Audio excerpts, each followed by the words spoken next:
ஓம் மகாதேவியே நமஹ.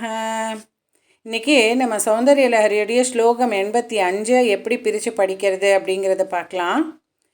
இதனுடைய மீனிங் அர்த்தம் என்ன அப்படிங்கிறத கூட நான் ஒரு பிளேலிஸ்ட் போட்டிருக்கேன். அதே மாதிரி ஸ்லோகாங்க 1 to 100 1 to 50 அப்படி தனித்தனியாக நான் பிரித்து போட்டிருக்கேன். அதை நீங்கள் பார்த்து செக் பண்ணிக்கோங்க. டிஸ்கிரிப்ஷன் பாக்ஸில் இருக்கும். ஈஸியாக 1லேருந்து 5 வரைக்கும் 6லேருந்து 10 வரைக்கும் அப்படிங்கிற மாதிரி நீங்கள் ரிப்பீட்டாகவே நீங்கள் கேட்டுட்டு கூட நீங்கள் பைஹார்ட் பண்ணிக்கலாம்.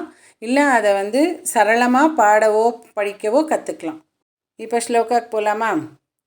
நமோ வாகம் ப்ரூமோ நயனரமணீயாய பதயோஸ்தவாஸ்மை த்வந்த்வாய ஸ்புடருச்சிரசாலக்தகவதே அசூயத்யத்யந்தம் யதபிஹனனாய ஸ்பிருஹயதே பசூனாமீஷான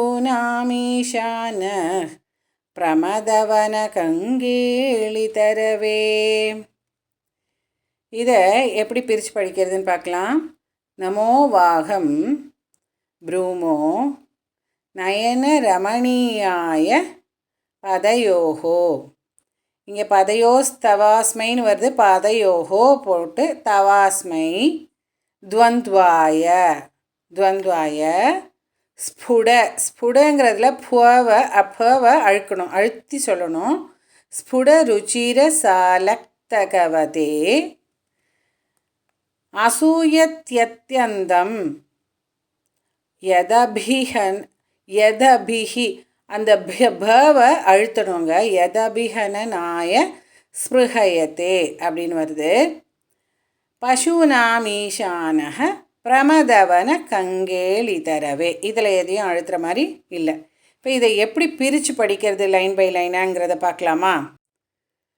நமோ வாகம் அப்படிங்கிறது ஒரு வார்த்தை. நமோ வாகம் ப்ரூமஹ.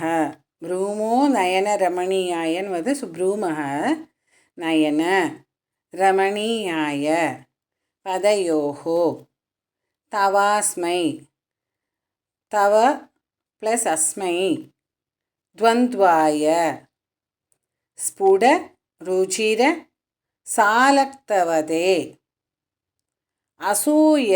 அசூயः அத்யந்தம் யதபிஹனனாய அப்படின்னு வருது இல்லையா? எது ப்ளஸ் அபிஹனனாய அப்படின்னு வரும்.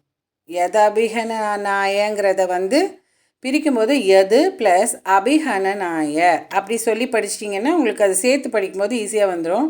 ஸ்பிருஹயத்தே பசூனாம் ப்ளஸ் ஈஷானஹ. பசூனாம் ப்ளஸ் ஈஷானஹ பசூனாம் ஈஷானஹ பிரமதவன கங்கேளிதரவே.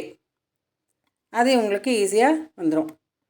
இப்போது இதை மறுபடியும் ஒரு தடவை கூட சொல்லி பார்க்கலாமா? நமோ வாகம் ப்ரூமோ நயனரமணீயாய பதயோ ஸ்தவாஸ்மை த்வந்த்வாய ஸ்புடருச்சிரசாலக்தவதே அசூயத்யத்யந்தம் யதபிஹனனாய ஸ்பிருஹயதே பசூனாமீஷானஹ பிரமதவன கங்கேளிதரவே. அடுத்ததில் சௌந்தர்ய லஹரி ஸ்லோகம் 86 எப்படி பிரித்து படிக்கிறதுன்னு பார்க்கலாம். ஓ மகாதேவியே நமஹ.